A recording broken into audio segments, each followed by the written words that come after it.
Badan Meteorologi, Klimatologi, dan Geofisika mengeluarkan peringatan dini terhadap potensi risiko dampak 2 bibit siklon tropis yang terdeteksi hari ini. BMKG melalui TCWC memantau 2 bibit siklon tropis yang tumbuh di belahan bumi utara Indonesia, yaitu bibit siklon tropis 98W dan bibit siklon tropis 99W. Bibit siklon 98W dan 99W bergerak ke arah utara hingga barat laut, menjauhi wilayah Indonesia, dan diperkirakan intensitas keduanya meningkat dalam 24 jam ke depan. 1. Bibit siklon tropis 98W.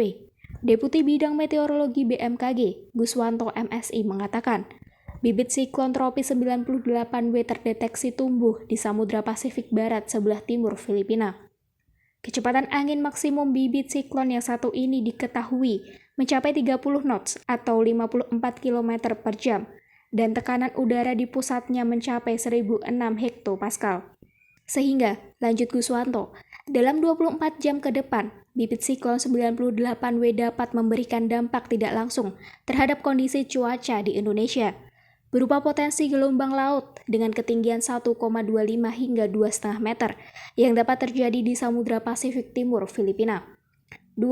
Bibit siklon tropis 99W. Bibit siklon tropis 99W tumbuh di Laut Cina Selatan dengan kecepatan angin maksimum mencapai 20 knots atau sekitar 37 km per jam, dan tekanan udara di pusatnya mencapai 1007 hektopascal. Dalam 24 jam ke depan, bibit siklon tropis 99W juga akan memberikan dampak tidak langsung terhadap kondisi cuaca di Indonesia.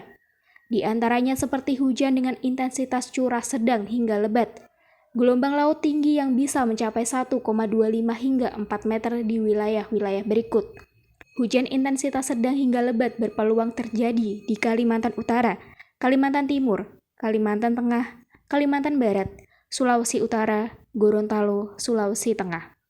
Gelombang laut ketinggian 1,25 hingga 2,5 meter berpotensi terjadi di Laut Natuna Utara, perairan utara Kepulauan Natuna, perairan Kepulauan Subi hingga Serasan.